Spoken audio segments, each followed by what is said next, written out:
आणि आता महाराष्ट्रासह देश विदेशातील बातम्या पाहूयात वेगवान स्वरूपात स्पीड न्यूज बुलेटिनमध्ये। खासदार नवनीत राणांच्या आरोपांवर राज्य सरकारने अहवाल तयार केलाय आणि हा अहवाल न्यूज 18 लोकमतच्या हाती लागलाय। या अहवालात सीसीटीव्ही फुटेजचा समावेश आहे। तसंच राणांना मागणीप्रमाणे जेवण आणि पाणी देण्यात आल्याचं या अहवालात नमूद करण्यात आलंय। तसंच जातीवाचक शब्दांचा वापर केला नसल्याचं देखील या अहवालात स्पष्ट करण्यात आलंय। कायद्यानुसार कारवाई केल्याचं देखील पोलिसांनी सांगितलंय। समाजात तेढ निर्माण केल्याच्या आरोपाखाली रवी राणा आणि नवनीत राणा सध्या कोठडीत आहेत। अशात घरचं जेवण मिळावं यासाठी राणा दाम्पत्यानं मुंबई सत्र न्यायालयात अर्ज केलाय। या अर्जावर शुक्रवारी सत्र न्यायालयात सुनावणी होणार आहे। यावेळी राज्य सरकार राणा दाम्पत्यानं केलेल्या अर्जावर उत्तर दाखल करणार आहेत। त्यामुळे या सुनावणीमध्ये नेमकं काय होतं हे पाहणं महत्त्वाचं ठरेल। अमृता फडणवीसांनी देखील राज ठाकरेंची री ओढत मुख्यमंत्र्यांवर टीका केली आहे। अमृता फडणवीसांनी ट्विटरच्या माध्यमातून उद्धव ठाकरेंवर निशाणा साधत योगी आदित्यनाथ यांची स्तुती केली आहे। राज ठाकरे यांची औरंगाबादमध्ये ही सभा होणार आहे। मात्र या सभेला अद्यापही पोलिसांनी परवानगी दिली नसून परवानगी प्रतीक्षेत आहे। या संदर्भात आज पोलीस आयुक्त आणि औरंगाबाद शहरातील पोलिसांची महत्त्वाची बैठक होणार आहे आणि त्यानंतर परवानगी संदर्भात महत्त्वाचा निर्णय घेण्यात येईल। मनसे अध्यक्ष राज ठाकरेंनी उत्तर प्रदेशचे मुख्यमंत्री योगी आदित्यनाथ यांचं अभिनंदन केलंय। उत्तर प्रदेशातील मशिदीवरील भोंगे उतरवल्यानं राज ठाकरेंनी आदित्यनाथ यांचं अभिनंदन करत राज्य सरकारवर टीका केली आहे। महाराष्ट्रात कुणीही योगी नाहीत, आमच्याकडे सगळे सत्तेचे भोगी आहेत। महाराष्ट्र सरकारला सुदबुद्धी मिळो असं राज ठाकरे म्हटले। राज ठाकरे उद्या म्हणजे शुक्रवारी दुपारी मुंबईतून पुण्याला रवाना होणार आहेत। एक रात्र पुण्याला थांबून ते शनिवारी दुपारी औरंगाबादला जाणार आहेत। 1 मे रोजी त्यांची औरंगाबादेत सभा असल्यानं ते सभेसाठी शुक्रवारी रवाना होतील। तर दुसरीकडे औरंगाबादमध्ये राज ठाकरे यांच्या सभेची जय्यत तयारी सुरू आहे। सांस्कृतिक मंडळाच्या मैदानावर मंडपाचं साहित्य आलं असून आजपासून मंडप बॅरिकेटिंगच्या कामाला सुरुवात झाली आहे। औरंगाबादमध्ये मनसे अध्यक्ष राज ठाकरेंची सभा होणारच असल्याचं संदीप देशपांडेंनी स्पष्ट केलंय। आम्हाला ज्ञान देणाऱ्यांनी नागरिकांचा विचार करावा असं देखील देशपांडे म्हटले। उपमुख्यमंत्री अजित पवारांनी राज ठाकरेंवर टीका केली आहे। आदित्यनाथ यांनी काय करावं हा त्यांचा अधिकार आहे। राज ठाकरेंचा आधीचा अजेंडा वेगळा होता, त्यावेळी ते फक्त भाजपवर टीका करायचे, मात्र त्यांनी आता अजेंडा बदलला असून ते आता फक्त आघाडीवर टीका करतात असं उपमुख्यमंत्री अजित पवार म्हटले।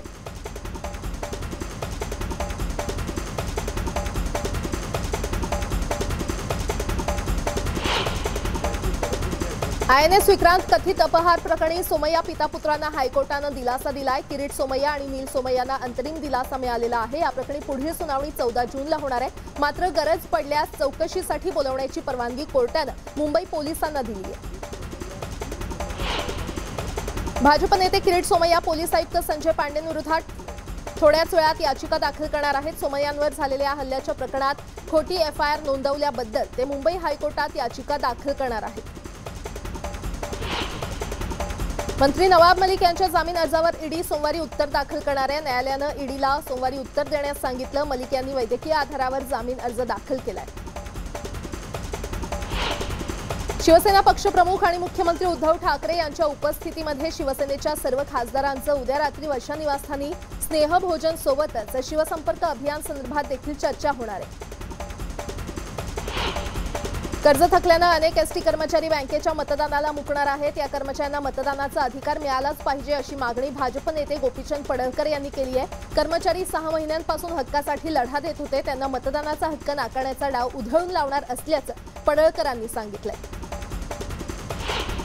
महिला गृह उद्योगाच्या नावाखाली राज्यातल्या शेकडो महिलांची कोट्यवधींची फसवणूक करणारा आरोपी अजित हिवरेच्या अटकेची मागणी केली जाते। तर या प्रकरणी SIT मार्फत चौकशी करण्यात यावी अशी मागणी आमदार संजय कुटे यांनी केली आहे। अजित हिवरे यांनी एकट्या अकोल्यातील तब्बल 3000हून अधिक महिलांची फसवणूक केल्याचा आरोप त्यांच्यावर करण्यात आलाय। तर अजित हिवरे यांच्यावर गुन्हे देखील दाखल आहेत। कोरोनामुळे मृत पावलेल्यांच्या नातेवाईकांना शासनाकडून 50,000 रुपयांची आर्थिक मदत देण्याचं घोषित करण्यात आलेलं आहे। मात्र परभणीमध्ये या योजनेचा लाभ केवळ 111 जणांनाच मिळालाय। 1000हून अधिक लोक मदतीच्या प्रतीक्षेत आहेत।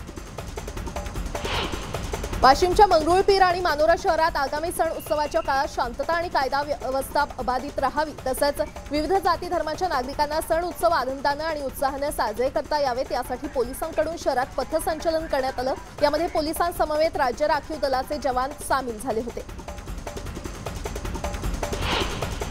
ऊस हंगाम समाप्तीच्या टप्प्यावर असला तरी मराठवाडा, नगर, सोलापूर भागातील ऊसतोडणीचं आव्हान उभं आहे. अजूनही सुमारे 50 लाख टन ऊस गाळप करण्याचं आव्हान असून ऊसतोड मजुरांच्या मर्यादा जाणवत आहेत. ऊस तोडणीकरता राज्यभरातून ऊस तोडणी यंत्र पाठवण्याची प्रक्रिया साखर आयुक्तालय, राज्य साखर संघाच्या पातळीवर गतिमान आहे. नांगलवाडी फाटा ते राजेवाडी गावादरम्यान मुंबई गोवा महामार्गावरील सावित्री नदीवरील जुना पूल तोडण्याच्या कामाला सुरुवात झालेली आहे. पूल तोडण्याच्या या कामाला निधी मंजूर झाल्यानंतर आता अखेर या कामाला सुरुवात झाल्यानं नागरिकांनी समाधान व्यक्त केलंय.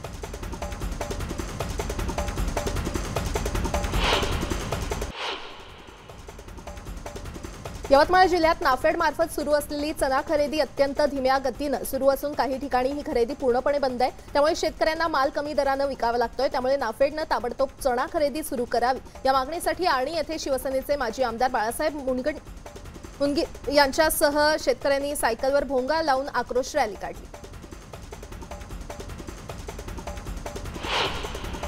मुंबईतील ऑटो रिक्षा चालक 17 मे रोजी आंदोलन करणार आहेत. महानगर गॅस बीकेसीच्या कार्यालयात ते आंदोलन करणार आहेत. सीएनजीच्या दरात वाढ झाली असून ही दरवाढ कमी करावी यासाठी मुंबईतील ऑटो रिक्षा चालक आंदोलन करणार आहेत. मनोज आवडच्या मारेकऱ्यांना फाशी द्या या मागणीसाठी बीडच्या माजलगावमध्ये मातंग समाजाच्या वतीनं छत्रपती शिवाजी महाराज चौकात रास्ता रोको आंदोलन करण्यात आलं. तसंच मनोज आवड कुटुंबाला मुख्यमंत्री सहाय्य निधीतून आर्थिक मदत द्यावी अशी मागणी देखील यावेळी करण्यात आली. नागपूरच्या राजापेठ भागात एका दुकानाला आग लागल्याची घटना घडली. अग्निशमन दलाच्या 4 गाड्यांनी घटनास्थळी धाव घेत आगीवर नियंत्रण मिळवलं. या आगीमध्ये दुकानातील साहित्य जळून खाक झाले. शॉर्ट सर्किटमुळे ही आग लागली असावी असा अंदाज व्यक्त केला जातोय. नाशिकच्या मुंबई नाका परिसरात एका कारला आग लागल्याची घटना घडली. याबाबतची माहिती मिळताच अग्निशमन दलाच्या जवानांनी घटनास्थळी धाव घेत आगीवर नियंत्रण मिळवलं. मात्र यामुळे परिसरात धूर पसरल्याचं चित्र पाहायला मिळालं. सुदैवानं यात कोणतीही जीवितहानी झाली नाही.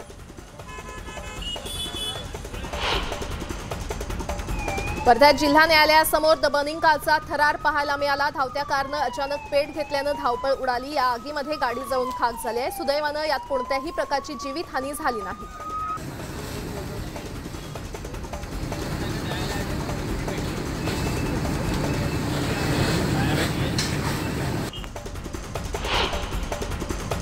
औरंगाबादमध्ये कृषी अधीक्षक कार्यालयाला भीषण आग लागली आहे. शहरातील कार्यालयाला सकाळी अचानक आग लागली असून या आगीचं कारण मात्र अद्याप अस्पष्ट आहे.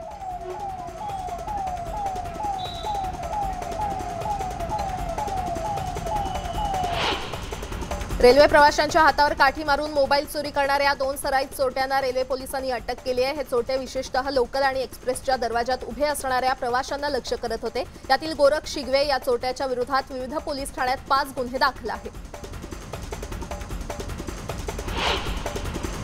वाशिमच्या रिसोड शहरातील जिल्हा मध्यवर्ती बँकेत पीक कर्जासाठी शेतकऱ्यांनी एकच गर्दी केली असता 2 चोरांनी शेतकरी भिकाजी गव्हाणे यांनी शेती मशागती करता 10,000 रुपये काढताना त्यांच्या पैशांवर डल्ला मारला. त्यामुळे बँकेतील इतर शेतकरी आणि नागरिकांना हा प्रकार लक्षात येताच त्यातील एकाला पकडून बेदम चोप दिला तर दुसरा पळून जाण्यात यशस्वी झाला. दरम्यान या चोराला पकडून पोलिसांच्या ताब्यात देण्यात आले. औरंगाबादमधील स्वामी मच्छिंद्रनाथ मंदिरातील देवीच्या दागिन्यांची चोरी झाल्याची घटना घडली आहे. चोरट्यांनी मंदिरातील सीसीटीव्हीची तोडफोड करत चोरी केली आहे. यावेळी चोरट्यांनी मुकुट, बांगड्या, दानपेटी लंपास केली आहे. उस्मानाबाद कळंब लातूर रस्त्याच्या डांबरीकरणाचं काम अत्यंत संथ गतीनं सुरू आहे. गेल्या 4 वर्षांपासून हे काम सुरू आहे. मात्र रस्त्याचं काम निकृष्ट दर्जाचं होतं असं आरोप होतोय. रस्त्यावर अपघात होण्याचं प्रमाण वाढलंय. त्यामुळे 188 कोटी रुपये वाया गेल्याचा आरोप होतोय. यवतमाळमधील अनेक ठिकाणी अंडरपास नसल्यानं आणि चुकीची वळणं असल्यानं अनेक अपघात होत आहेत. अशातच भूमी अभिलेख कार्यालयातील लिपिकाचा दुचाकीच्या अपघातात मृत्यू झाला होता. यात एक अन्य कर्मचारी जखमी झालाय. त्यामुळे या मार्गावरील वळण क्रॉसिंगबाबत उपाययोजना करावी अशी मागणी नागरिक करत आहेत. जळगावमधील पारोळातील भोकरबारी धरणाजवळ 2 दुचाकींचा अपघात झाला. या अपघातात एकाचा जागीच मृत्यू झालाय तर 4 जण जखमी झालेत. सुखलाल गर्दे असं अपघातात मृत्यू झालेल्या व्यक्तीचं नाव आहे. पुणे इंदोर महामार्गावर येवल्याजवळ लक्झरी बस आणि ट्रकनं समोरासमोर धडक दिल्यानं भीषण अपघात झाला. या अपघातात बसमधील 20 ते 22 प्रवासी जखमी झाले असून 4 प्रवाशांची प्रकृती गंभीर आहे. वाशिमच्या 4 एसटी आगारातील कर्मचारी कामावर पुन्हा रुजू झाल्यानं एसटी पुन्हा 100% क्षमतेनं सुरू झाले। 4 आगारातील 163 गाड्या रस्त्यावर धावतायत, त्यामुळे पुन्हा एकदा ग्रामीण भागातील अर्थचक्र सुरू झाले। मुंबईतील दुकानांवर मराठीत नामफलक नसणाऱ्यांवर आता लवकरच कारवाई केली जाणार आहे। याची अंमलबजावणी आणि कारवाई करण्यासाठी मुंबई महापालिकेच्या दुकानं आणि आस्थापनं विभागानं पालिका आयुक्तांकडे परवानगी मागितली आहे। मुंबईतील तब्बल 5 लाखांहून अधिक दुकानदार लवकरच पालिकेच्या रडारवर येणार आहेत। सर्वोच्च न्यायालयाच्या निर्देशानुसार वाशिम, कारंजा, मंगळूरपीर आणि मानोरा 4 बाजार समित्यांमधील संचालक मंडळ बरखास्त करण्यात आले। या समित्यांमध्ये प्रशासकाची नियुक्ती करण्यात आली आहे। न्यायालयाच्या निर्देशानुसार ज्या बाजार समित्यांना 1 वर्षाची मुदतवाढ देण्यात आली होती त्यांना आता मुदतवाढ देणं योग्य नसल्यामुळे राज्य सरकारच्या पणन आणि वस्त्रोद्योग विभागाच्या वतीनं आदेश निर्गमित करण्यात आले। खर्चाचा भार कमी करण्यासाठी येत्या काळात मंत्रालयात अनेक कर्मचाऱ्यांचे आउटसोर्सिंग करण्याचा महत्त्वपूर्ण निर्णय राज्य सरकारनं घेतलाय। या निर्णयामुळे 20 ते 30% खर्च कपात करण्याचं उद्दिष्ट राज्य सरकारचं आहे। कुशल आणि अकुशल अशी दोन्ही माध्यमातील पदं बाह्य यंत्रणेच्या माध्यमातून भरली जाणार आहेत। बुलडाणा जिल्ह्यातून जाणाऱ्या समृद्धी महामार्गाचा 500 मीटर लांब असलेल्या पुलाचा मोठा भाग कोसळला। त्या ठिकाणी कोणी कामगार उपस्थित नसल्यानं मोठा अनर्थ जरी टळला असला तरी या पुलाचं निकृष्ट झाल्याचं काम समोर आलेलं आहे, त्यामुळे स्थानिक नागरिकांनी याचा आक्षेप नोंदवलाय।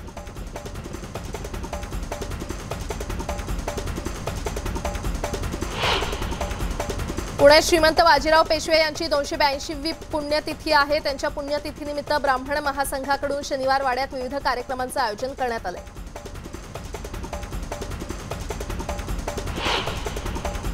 अक्कलकोटमध्ये स्वामी समर्थ महाराज यांच्या 144व्या पुण्यतिथीनिमित्तानं स्वामी समर्थांच्या मठाला विविध फुलांनी सजवण्यात आलंय। स्वामींच्या पुण्यतिथी महोत्सवानिमित्त विविध भागातून दिंड्या, पालख्या अक्कलकोटमध्ये दाखल झाल्यात। स्वामी समर्थांच्या जयघोषानं अक्कलकोट नगरी दुमदुमून गेली आहे।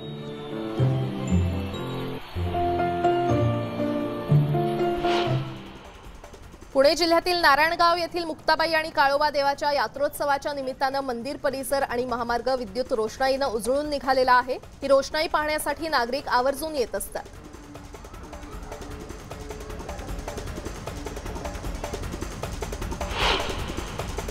महाराष्ट्र दिनाचं औचित्य साधून महाराष्ट्राच्या महान परंपरेचा महाउत्सव प्रथमच कर्जतमधील एनडी स्टुडिओमध्ये साजरा होतोय। ज्येष्ठ कला दिग्दर्शक नितीन देसाईंच्या संकल्पनेतून आजपासून 1 मे पर्यंत हा महोत्सव होणार आहे।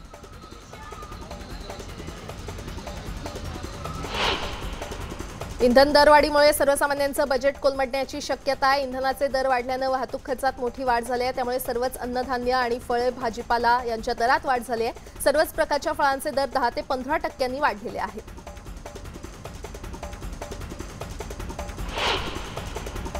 खाद्यतेलांच्या किमतीत आणखी वाढ होण्याची शक्यता आहे। इंडोनेशिया हा जगातील सर्वात मोठा पामतेल उत्पादक देश आहे। असं असून देखील तो पामतेलाच्या संकटाशी झुंज देतोय, त्यामुळे पामतेलाचे भाव तिथे मोठ्या प्रमाणात वाढलेत। वाढत्या देशांतर्गत किमतींवर नियंत्रण ठेवण्यासाठी इंडोनेशियानं आजपासून पुढील आदेशापर्यंत पामतेलाच्या निर्यातीवर बंदी घातली आहे।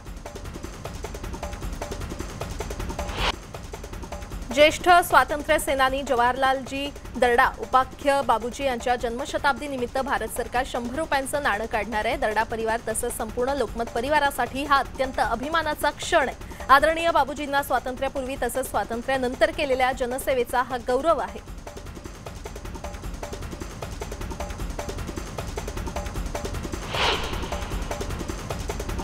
अहमदनगरच्या निगोजमध्ये कन्हैया केसरी कुस्ती स्पर्धेमध्ये महाराष्ट्र केसरी विजय चौधरींनी पंजाबच्या अजमेर सिंग या मल्लाला चितपट करत विजय मिळवलाय। त्यावेळी विजय चौधरींना कन्हैया केसरीचा बहुमान देत चांदीची गदा आणि 3 लाखांचं बक्षीस देण्यात आलंय।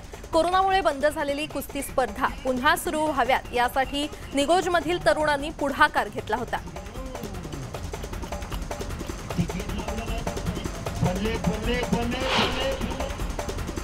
उत्तर प्रदेश सरकारनं राज्यातील धार्मिक स्थळांवरील 6000हून अधिक बेकायदा भोंगे हटवले असून आणखी 30,000 भोंग्यांचा आवाज मर्यादेत बसवण्यात आलेला आहे। कुठल्याही भेदभावाशिवाय सर्व धार्मिक स्थळांवरील भोंगे हटवण्यात येत आहेत।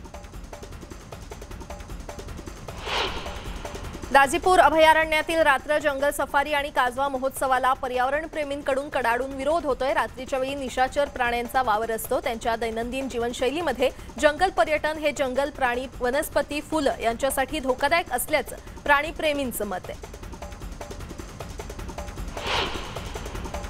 गुजरातच्या अमरेलीमध्ये जंगलाचा राजा रस्त्यावर मुक्तपणे फिरताना दिसून आला। जेट्टी रोडवर सकाळच्या सुमारास एक सिंह त्याच्या छाव्यांसोबत फिरत असल्याचा क्षण काहींना आपल्या कॅमेऱ्यामध्ये कैद करण्यात आला। मात्र यामुळे नागरिकांमध्ये भीतीचं वातावरण निर्माण झालंय।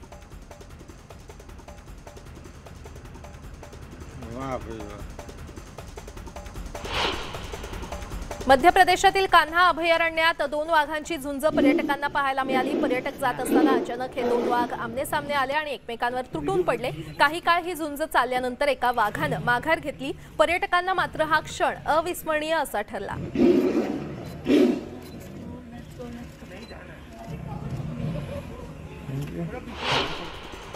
टेस्लाचे सीईओ एलन मस्क हे ट्विटर विकत घेतल्यानंतर सोशल मीडियावर अधिक सक्रिय झालेले आहेत। त्यांनी ट्विट करून एक मोठी घोषणा केली आहे। कोका कोला विकत घेण्याची घोषणा त्यांनी केलेली आहे। आता मी कोका कोला विकत घेणार आहे कारण त्यामध्ये मला कोकेन टाकता येईल असं ट्विट एलन मस्क यांनी केलंय।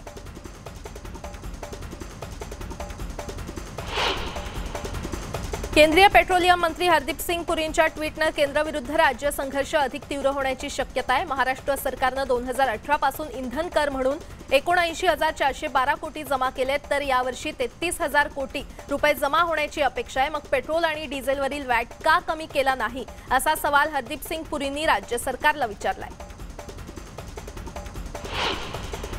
देशातील समृद्ध शेतकऱ्यांनी कृषीदूत म्हणून गावोगावी जावं असं आवाहन केंद्रीय कृषी मंत्री नरेंद्र सिंग तोमर यांनी केलंय। समृद्ध शेतकऱ्यांच्या मार्गदर्शनानं गावातील सर्वसामान्य शेतकरी जोडला जाईल, त्यामुळे छोटा शेतकरी देखील समृद्ध होऊन देशाच्या जीडीपी मध्ये शेतीचं योगदान वाढेल असं तोमर म्हटलेत। तर मोदी सरकारच्या काळात शेतकऱ्यांचं उत्पन्न केवळ दुप्पटच नाही तर 10 पटीनं वाढलं असल्याचा दावा देखील कृषी मंत्र्यांनी केलाय।